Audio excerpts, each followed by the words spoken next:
നമസ്കാരം. SB ചാനലിലേക്ക് ഒരിക്കൽ കൂടി സ്വാഗതം. എന്നും പറയാറുള്ളത് പോലെ തന്നെ നമ്മുടെ വീഡിയോയുമായി ബന്ധപ്പെട്ടിട്ടുള്ള നിങ്ങളുടെ അഭിപ്രായങ്ങളും അഭിപ്രായ വ്യത്യാസങ്ങളും കമൻറ്റുകളായി രേഖപ്പെടുത്താൻ മറക്കരുത്.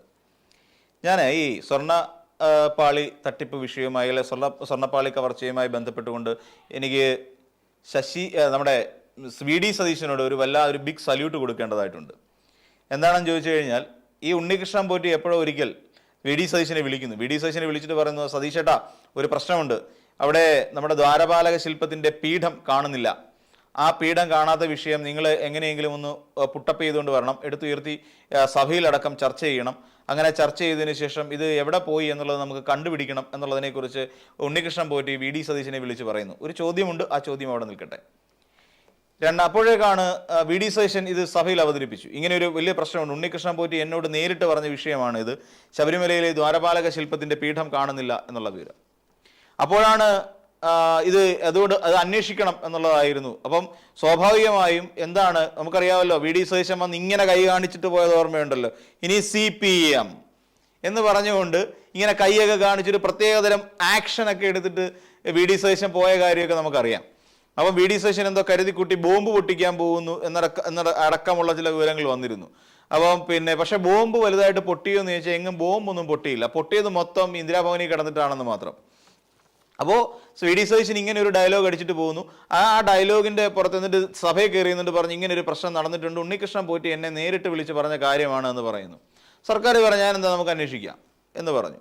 ആ അന്വേഷണം ആദ്യം വിജിലൻസ് അന്വേഷിക്കും, ദേവസ്വം ബോർഡ് വിജിലൻസ് അന്വേഷിക്കുന്നു. ദേവസ്വം വിജിലൻസ് അന്വേഷിച്ച് കണ്ടെത്തി ഈ പീഠം കണ്ടെത്തുന്നത് എവിടെ നിന്നാണ്, ഈ പരാതി പറഞ്ഞു എന്ന് പറയുന്ന ഉണ്ണികൃഷ്ണൻ പോറ്റി എന്ന് പറയുന്ന നരാധമൻ പൊട്ടൻ്റെ വീട്ടിൽ നിന്ന് ഇത് കണ്ടെത്തുന്നു. അപ്പോൾ ഇയാൾ വന്നിട്ട് പറയുന്ന കാര്യം എന്ന് വെച്ചാൽ, അയ്യോ ഞാൻ മറന്നു പോയതാണ് എന്ന് പറയുന്നു. അത്രയ്ക്ക് എനിക്ക് ഓർമ്മ ശക്തിയില്ല. പണ്ടൊരുത്തൻ ഇതുപോലെ വീണ ജോർജിനെതിരെ പരാതി ഉന്നയിച്ചുകൊണ്ട് വന്നായിരുന്നു. അതായത് വീണ ജോർജ് കൈക്കൂലി മേടിക്കാൻ വേണ്ടി ആൾക്കാരെ പറഞ്ഞ് വിട്ടിരുന്നു. അത് ഇന്ന സ്ഥലത്ത് വെച്ച് സെക്രട്ടേറിയറ്റിനടുത്ത് വെച്ച് അനക്സിനടുത്ത് വെച്ച് കൊടുത്തു പണം എന്നതടക്കമുള്ള കാര്യങ്ങൾ പറഞ്ഞുകൊണ്ട് ഒരു അധ്യാപകൻ തൻ്റെ മരുമോൾക്ക് വേണ്ടിയിട്ട് അവിടെ മെഡിക്കൽ ഇതുമായിട്ട് ഹോമിയോ ക്ലിനിക്കുമായി ബന്ധപ്പെട്ട് ജോലിക്ക് വേണ്ടിയിട്ട് കൈക്കൂലി കൊടുത്തു എന്ന് പറഞ്ഞിട്ട് മാധ്യമങ്ങൾ വലിയ ബിഗ് ബ്രേക്കിംഗ് കൊടുക്കുന്നു. ബിഗ് ബ്രേക്കിംഗ് കൊടുത്ത് ഏറ്റവും അവസാനം അതുവരെ പിടിച്ചു നിന്ന ഒരാളുണ്ട്. അതായത് ഈ പരാതിക്കാരനായ ഒരു പൊട്ടൻ എന്ന് വിളിക്കാം. ആ പരാതിക്കാരൻ ഇങ്ങനെ നിരന്തരം ഇങ്ങനെ വന്ന് മാധ്യമങ്ങൾ, ഒരു മാധ്യമം കഴിഞ്ഞ് രണ്ടാമത്തെ മാധ്യമം, ഇങ്ങനെ 3-4 മാധ്യമങ്ങൾ ഒരു ദിവസം കണ്ട് തൻ്റെ വാദം ശരിയാണ് എന്ന് അരക്കിട്ടുറപ്പിക്കുകയായിരുന്നു. അപ്പോഴാണ് എന്നാൽ അങ്ങനെ ഒരു സംഭവം നടന്നിട്ടില്ല. ഈ പറയുന്ന ആൾക്കാർക്ക് ഈ ഫ്ലൈറ്റ് പിടിച്ച് വന്നാൽ പോലും തിരുവനന്തപുരത്ത് ആ അനക്സിൽ ആ സമയത്ത് എത്താൻ കഴിയില്ല എന്നുള്ള സത്യസന്ധമായ കാര്യങ്ങൾ ഇതേ മാധ്യമങ്ങൾ വീണ്ടും റിപ്പോർട്ട് ചെയ്യുന്നു. റിപ്പോർട്ട് ചെയ്ത് കഴിഞ്ഞപ്പോൾ, അയ്യോ എൻ്റെ കാശ് പോയല്ലോ, എനിക്ക് കണ്ണ് കണ്ടുകൂടാത്തവനാണേ, എന്തെങ്കിലും തരണേ എന്നായി ഇയാൾ. എനിക്ക് കണ്ണിന് കാഴ്ചക്കുറവാണ്, ആരാ വന്ന് കാശ് മേടിച്ചതെന്നറിയില്ല, പക്ഷെ ഞാൻ കാശ് കൊടുത്തു. പിന്നീട് ഈ സംഭവമേ നടന്നിട്ടില്ല, ഇതൊരു കെട്ടിച്ചമച്ച കഥയായിരുന്നു എന്ന് പിന്നീട് ജനം മനസ്സിലാക്കുകയും ചെയ്തു എന്ന് പറയുന്നത് പോലെയാണ്. അതായത് ഈ ഉണ്ണികൃഷ്ണൻ പോറ്റിയുടെ സഹോദരിയുടെ തിരുവനന്തപുരത്തെ വീട്ടിൽ നിന്ന് ഈ പീഠം കണ്ടെത്തി കഴിഞ്ഞപ്പോൾ അയാൾ മറവി രോഗമുള്ള ഒരാളായി മാറി, അൽഷിമേഴ്സായി അദ്ദേഹത്തിന്. ഞാൻ ഓർക്കുന്നില്ല, ഞാൻ മറന്നുപോയി. പിന്നെ കുറെ പൊട്ടം കളിയും കളിച്ചു ജനങ്ങളെ പറ്റിക്കാൻ വേണ്ടിയിട്ട്. ഏറ്റവും ഒടുവിലാണ് മനസ്സിലാവുന്നത് ഇതൊരു വല്ലാത്ത കെണിയാണ് ഇയാൾ ഒപ്പിച്ചു വെച്ചിരിക്കുന്നത്. ഈ ഉണ്ണികൃഷ്ണൻ പോറ്റി എന്ന് പറഞ്ഞാൽ വലിയ പഠിച്ച കള്ളനാണ്, കള്ളന് കഞ്ഞി വെച്ചവനാണ് എന്നുള്ള ബോധ്യം ജനങ്ങൾക്കുണ്ടായി, ആൾക്കാർക്ക് മനസ്സിലായി തുടങ്ങി. പക്ഷേ UDFന് കിട്ടിയ 8ന്റെ പണി എവിടെയെന്ന് ചോദിച്ചാൽ, VD സതീശൻ എന്ന് പറയുന്ന ആള് അതുവരെ സർക്കാരിനെ കുറ്റം പറയാനും ഈ CPMന്റെ തലയിൽ കയറി നിരങ്ങാനും വേണ്ടിയിട്ടാണ് ഇങ്ങനെ ഒരു ആരോപണം ഉണ്ണികൃഷ്ണൻ പോറ്റി പറഞ്ഞു എന്ന് പറഞ്ഞ് മുന്നോട്ട് വെച്ചത്. അപ്പോൾ സ്വാഭാവികമായും ഇടതുപക്ഷം ഭരിക്കുന്ന സമയത്ത് ഇടതുപക്ഷത്തിന്റെ ദേവസ്വം ബോർഡ് മന്ത്രി ഉള്ളപ്പോൾ, ഇടതുപക്ഷത്തിന്റെ ദേവസ്വം ബോർഡ് പ്രസിഡന്റ് ഉള്ളപ്പോൾ, ആ ശബരിമലയിൽ നടന്ന ഒരു സ്വർണ്ണക്കൊള്ള കേസ് ഇത് തീർച്ചയായും CPMനെ ബാധിക്കും എന്ന് തന്നെ ഉറച്ചു വിശ്വസിക്കുകയായിരുന്നു VD സതീശൻ ചെയ്തത്. അതുകൊണ്ട് തന്നെ ആ ആരോപണത്തിൽ ഉറച്ചു നിൽക്കാനും തദ്ദേശ തെരഞ്ഞെടുപ്പിൽ ഇതിനെ ഒരു വലിയ പ്രചരണായുധമാക്കി മാറ്റാനും VD സതീശന് കഴിഞ്ഞു, അല്ലെങ്കിൽ പ്രതിപക്ഷ നേതാക്കന്മാർക്ക് കഴിഞ്ഞു.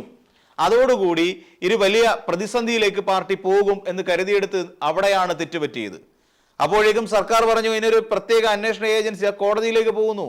ഹൈക്കോടതി ഒരു തീരുമാനമെടുക്കുന്നു, ഒരു സ്പെഷ്യൽ ഇൻവെസ്റ്റിഗേഷൻ ടീം, പ്രത്യേക അന്വേഷണ സംഘം അതിന്റെ അന്വേഷണം നടത്തുന്നു. ആ കാര്യങ്ങൾ ഇവിടെ വരെ എത്തി, VD സതീശന്റെ മൂക്കിൻ തുമ്പ് വരെ കാര്യമെത്തി. അപ്പോഴെന്താ സംഭവിച്ചത്? തന്ത്രിയായി അതിലെ യഥാർത്ഥ പ്രതി, തന്ത്രി അറിഞ്ഞുകൊണ്ട് ശബരിമലയിൽ നടന്ന കൊള്ളയാണ് ഇതെന്നുള്ള പേരുദോഷം വന്ന് പേറുകയും ചെയ്തു. അതുകൊണ്ട് തന്നെ VD സതീശന് ഒരു ബിഗ് സല്യൂട്ട് കൊടുക്കണമെന്നേ.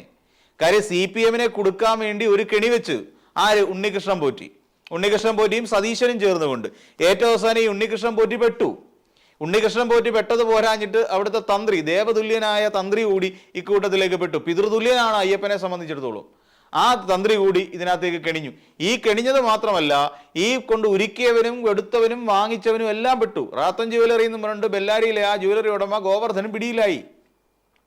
ഇങ്ങോട്ട് വന്നു കഴിഞ്ഞാൽ പിന്നെ ചെന്നൈയിലുള്ള സ്മാർട്ട് ക്രിയേഷൻസിന്റെ ഉടമ പിന്നെ പങ്കജ് ഭണ്ഡാരിയും പിടിയിലാവുന്നു.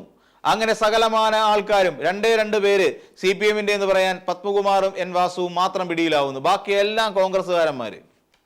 ഈ ഉണ്ണികൃഷ്ണൻ പോറ്റി വന്നത് കോൺഗ്രസിന്റെ കാലത്ത്. അപ്പൊ ഇതോടുകൂടി സത്യങ്ങളൊക്കെ വെളിയിലേക്ക് വരികയാണ്. ഒരു GK കുഞ്ഞബ്ദുള്ള എന്ന് പറഞ്ഞ ഒരുത്തരുണ്ടായിരുന്നു, അങ്ങനെ എന്തോ ആണ് അയാളുടെ പേര്. അയാളെ കാണാൻ VD സതീശൻ പോയിട്ട് പറഞ്ഞു, ഇങ്ങനെ പാട്ട് എഴുതിയില്ലയോ, കൊള്ളാം, നല്ല പാട്ടാ കേട്ടോ എന്ന് പറഞ്ഞു. ഏതാ പോറ്റിയെ കേറ്റിയേ, ഗംഭീര പാട്ടായിരുന്നു, അതങ്ങ് ഹിറ്റായി എന്നൊക്കെ പറഞ്ഞുകൊണ്ട് അയാളെ അനുമോദിക്കാൻ അയാൾ ഇവിടെ ഗൾഫിലോ മറ്റോ ആണ്, വിദേശത്താണ്. ആ വിദേശത്ത് പോയി കണ്ടു. അത്രയ്ക്ക് ചൊറിച്ചിലായിരുന്നു VD സതീശന്. അവിടെ പോയി കണ്ട് അഭിനന്ദനം അറിയിച്ചു. ഈ അഭിനന്ദനം അറിയിച്ച് തിരിച്ചു വന്നപ്പോഴാണ് സംഭവം കയ്യിൽ നിന്ന് പോകുന്നത്. പോറ്റിയെ കയറ്റിയ 2004 കയറ്റിയത് CPM അല്ലായിരുന്നു, അതൊരു തന്ത്രിയായിരുന്നു. വീട്ടിൽ കയറ്റിയത് CPM പിന്നെ അന്നത്തെ ജനറൽ സെക്രട്ടറി ആയിരുന്നില്ല. പിന്നെ പോറ്റിയെ കയറ്റിയത് UP അധ്യക്ഷയായിരുന്നു. സോണിയാഗാന്ധി ആയിരുന്നു പോറ്റിയെ വീട്ടിൽ കയറ്റിയത്. പോറ്റിയെ വീട്ടിൽ കയറ്റുകയും ചെയ്തു, കയ്യിൽ കിട്ടിയ ചരടുകൾ വാരി വലിച്ച് കിട്ടുകയും ചെയ്തു, ഉപഹാരം വാങ്ങുകയും ചെയ്തു. കൂട്ടത്തിൽ ഉണ്ടായിരുന്ന 2 പൊട്ടന്മാര്, 2 MP ആരൊക്കെയാണെന്ന് ചോദിച്ചു കഴിഞ്ഞാൽ, ഒന്ന് അടൂർ പ്രകാശും, വേറെ ആന്റോ ആന്റണിയും. രണ്ടും പത്തനംതിട്ടക്കാരാണ്. ഒരാൾ പത്തനംതിട്ട MP, ഒരാൾ ആറ്റിങ്ങൽ MP. അങ്ങനെ 2 എണ്ണം കൊണ്ട് അവിടെ ചെന്ന് കയറി കൊടുത്തു. ആ കയറിയ ചിത്രങ്ങൾ അങ്ങോട്ട് പുറത്തു വന്നു. ആ ചിത്രം അങ്ങോട്ട് പുറത്തു വന്ന പാടെ എങ്ങനെയെങ്കിലും ഇതിനെ പ്രതിരോധിക്കുക എന്നുള്ളതായി പിന്നെ UDFന്റെ ലക്ഷ്യം. അപ്പൊ നോക്കിയപ്പോൾ ചില ബിരുദന്മാര്, പൊതുവെ ഈ സൈബർ കൊങ്ങികളെ സംബന്ധിച്ച് വിവരം എന്ന് പറയും വെളിവൊന്നുമില്ല. അവരൊരു വീഡിയോ എടുത്തു വെച്ച് ഇങ്ങനെ ഓടിച്ചു നോക്കി, ഫ്രെയിം ബൈ ഫ്രെയിം ഓടിച്ചു നോക്കിയപ്പോൾ മുഖ്യമന്ത്രി പിണറായി വിജയൻ ഈ ഉണ്ണികൃഷ്ണൻ പോറ്റിയെ ഇങ്ങനെ വകഞ്ഞു മാറ്റിക്കൊണ്ട് അദ്ദേഹത്തിന്റെ പിന്നിലൂടെ സെക്രട്ടേറിയറ്റിനുള്ളിലേക്ക് കയറി പോകാൻ പോകുന്നതിന്റെ ഒരൊറ്റ ഫ്രെയിം കിട്ടി. ആ ഫ്രെയിം വെച്ചുകൊണ്ട് അങ്ങ് പറഞ്ഞു പരത്തി. എന്താ പറഞ്ഞതെന്ന് ചോദിച്ചു കഴിഞ്ഞാൽ, മുഖ്യമന്ത്രിക്ക് ഉണ്ണികൃഷ്ണൻ പോറ്റിയെ അറിയാം, ഉണ്ണികൃഷ്ണൻ പോറ്റിയും മുഖ്യമന്ത്രിയും തമ്മിലുള്ള ചിത്രങ്ങൾ റിലീസായിരിക്കുന്നു, പുറത്തു വന്നിരിക്കുന്നു, ഫേസ്ബുക്കിലിട്ട് അങ്ങ് അറുമാദിക്കാൻ തുടങ്ങി. അങ്ങനെ ആ അറുമാദം അങ്ങോട്ട് ഒരു വല്ലാത്ത അവസ്ഥയിലേക്ക് എത്തിയപ്പോഴാണ് ഇതാ കിടക്കുന്നു സോണിയാഗാന്ധിക്ക് ചരട് കെട്ടിക്കൊടുക്കുന്ന പടം വന്നത്. സോണിയാഗാന്ധിക്ക് അതോടൊപ്പം ആന്റോ ആന്റണിയും അടൂർ പ്രകാശും ഒക്കെ കിണിച്ചുകൊണ്ട് നിൽക്കുന്ന പടവും പുറത്തു വന്നു. അപ്പൊ അതോടുകൂടി കാര്യങ്ങളുടെ കാര്യത്തിൽ തീരുമാനമായി. UDFന് മനസ്സിലായി ഇത് കൈവിട്ട കളിയാണ്. അപ്പോഴേക്ക് CPM-കാർ എന്ത് ചെയ്തു എന്ന് ചോദിച്ചാൽ, മുഖ്യമന്ത്രി പിണറായി വിജയൻ എന്താണ് അവിടെ ചെയ്തത്? ഭീമ ജ്വല്ലറിയുടെ അത് ചേർന്നുകൊണ്ട് കേരള പോലീസിന്റെ ആംബുലൻസ് വാങ്ങിക്കൊടുക്കുന്നതിന്റെ താക്കോൽ ദാന ചടങ്ങിലായിരുന്നു. മുഖ്യമന്ത്രി അങ്ങനെ നടന്നങ്ങ് പോവാ. അല്ല ഉണ്ണികൃഷ്ണൻ പോറ്റിയുടെ ചെവി നുള്ളാനോ ചെവി കാര്യം പറയാനോ ഒന്നും മുഖ്യമന്ത്രി തയ്യാറായിട്ടില്ല. മുഖ്യമന്ത്രിക്ക് അറിയുക പോലും ഇല്ല ഉണ്ണികൃഷ്ണൻ പോറ്റിയെ. അങ്ങനെ പുള്ളിക്കാരൻ നടന്നങ്ങ് പോയി. എവിടെയും വലിഞ്ഞു കയറി ചെല്ലുന്ന ഒരു ശീലം ഉണ്ണികൃഷ്ണൻ പോറ്റിക്കുണ്ടെന്ന് വളരെ കൃത്യമായി ആ ദൃശ്യങ്ങളിൽ നിന്ന് തന്നെ നമുക്ക് മനസ്സിലാക്കാൻ കഴിയും. അപ്പൊ അങ്ങനെ വലിഞ്ഞു കയറി ചെല്ലാൻ ശീലമുള്ളതും ഏറ്റവും വലിയ പഠിച്ച കള്ളന് കഞ്ഞി വെച്ചവനുമായ ഉണ്ണികൃഷ്ണൻ പോറ്റിയെ കയറ്റിയതും പോറ്റിയതും വളർത്തിയതും വലുതാക്കിയതും ഈ പറയുന്ന അവസ്ഥയിലേക്ക് എത്തിച്ചതും UDF-കാരാണെന്നുള്ളതിന്റെ സകല തെളിവുകളും പുറത്തേക്ക് വന്നു. അപ്പൊ സ്വയം ഒരു കുഴി തോണ്ടാൻ വേണ്ടി VD സതീശൻ തന്നെ ഇവിടുന്ന് മമ്മട്ടി എടുത്തുകൊണ്ട് ഇറങ്ങി എന്ന് വേണം പറയാൻ. മൺമട്ടിയും പിക്കാസും എടുത്തുകൊണ്ട് VD സതീശൻ തന്നെ ഇറങ്ങി. അതിന്റെ അനന്തരഫലമാണ് അക്ഷരാർത്ഥത്തിൽ ഇന്ന് എത്തി നിൽക്കുന്നത്. അത് ആർക്ക് ഗുണം ചെയ്തു എന്ന് ചോദിച്ചാൽ CPM-ന് ഗുണം ചെയ്തു. കാരണം പൊതുവെ അമ്പലക്കള്ളന്മാരെന്ന് ആഴിയേക്ക് 40 വട്ടം വിളിക്കുകയും ശബരിമലയെ അടുത്ത തെരഞ്ഞെടുപ്പ് വരെ എങ്ങനെയെങ്കിലും വലിച്ചു നീട്ടിക്കൊണ്ടു പോകുന്ന ഒരു വലിയ പ്രചരണായുധമാക്കാനും ശ്രമിച്ച UDF-ന് ഏറ്റ കനത്ത തിരിച്ചടി, ചെറിയതല്ല കനത്ത തിരിച്ചടിയായി മാറിയില്ലേ അത്? ശരിക്കും CPM ഇപ്പം വളരെ ക്ലീൻ ആയില്ലേ? ആ പടം 2 പേര്, പത്മകുമാറും ഈ N വാസുവും, ഇവർക്ക് 2 പേർക്കുള്ള പണി ഏകദേശം ഒരുങ്ങിക്കൊണ്ടിരിക്കുന്നു. അതിന് കുറ്റപത്രം സമർപ്പിക്കുന്നതിന്റെ തൊട്ട് പുറകെ തന്നെ പത്മകുമാർ N വാസുവും പിന്നെ CPM എന്ന് പറയുന്ന പാർട്ടിക്കകത്തുണ്ടാവില്ല. അപ്പൊ പറഞ്ഞു ഇതിനകത്ത് പ്രശ്നം ഉണ്ടായിക്കൊണ്ടിരിക്കുന്ന അന്വേഷണത്തിൽ പാർട്ടി അതിനകത്ത് ഇടപെടുന്നു.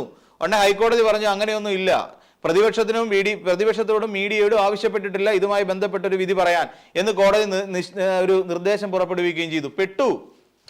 സത്യത്തിൽ ഇനി ശബരിമലയെ പ്രചരണായുധമാക്കാൻ ഇനിയും UDF-നെ കൊണ്ട് കഴിയാത്ത അവസ്ഥയിലേക്ക് കാര്യങ്ങൾ കൊണ്ടെത്തിച്ചു. തന്നെയുമല്ല, വെറുതെ കിടന്ന ഒരു സംഭവം, അതായത് ഇവന്മാരിലെ ഈ തന്ത്രി അടക്കമുള്ള എല്ലാവരെണ്ണം കൂടെ ശബരിമലയെ കൊള്ളയടിച്ചൊരു പരിവാക്കി വെച്ചത് പുറത്തേക്ക് കൊണ്ടുവരാൻ അക്ഷരാർത്ഥത്തിൽ സഹായിച്ചത് VD സതീശനും ഉണ്ണികൃഷ്ണൻ പോറ്റിയും കൂടെ മുഖ്യമന്ത്രിയെ കൊടുക്കാൻ വെച്ച കെണി തന്നെയായിരുന്നു. ആ കെണി ഇവർ രണ്ടുപേരോട് ആസൂത്രണം ചെയ്ത് വളരെ കൃത്യമായി ഇംപ്ലിമെന്റ് ചെയ്തു. പക്ഷെ പാളിപ്പോയി. കാരണം എന്താണ്? മുഖ്യമന്ത്രി തെറ്റ് ചെയ്തിട്ടില്ല എന്നും മന്ത്രിസഭയിലുള്ള ഒരു മന്ത്രി CPM-കാർ തെറ്റ് ചെയ്തിട്ടില്ല എന്നുള്ള കാര്യം മുഖ്യമന്ത്രിക്ക് അറിയാം. അതുകൊണ്ട് ധൈര്യമായി പറഞ്ഞു ഞങ്ങൾ അന്വേഷണത്തെ നേരിടാൻ തയ്യാറാണ് SIT-യുടെ എന്ന് വെല്ലുവിളിക്കാൻ കഴിഞ്ഞു. അവിടെയാണ് VD സതീശന് പണി കിട്ടിയത്. അവിടെ മുതൽ ഇങ്ങോട്ട് സതീശന് കഷ്ടകാലമായിരുന്നു. സതീശന് മാത്രമല്ല UDF-ന് കഷ്ടകാലമായിരുന്നു. ഇനി അത് കുത്തിപ്പൊക്കിക്കൊണ്ട് വന്നിട്ട് ഒരു കാര്യമില്ല, കത്തില്ല, അത് നനഞ്ഞ പടക്കമായി അവശേഷിച്ചു എന്നുള്ളതാണ്. അപ്പൊ ഇനി VD സതീശനെ നോക്കി ഞങ്ങളും പറയും, അതായത് CPM-കാരും പറയാം, ഇങ്ങനെ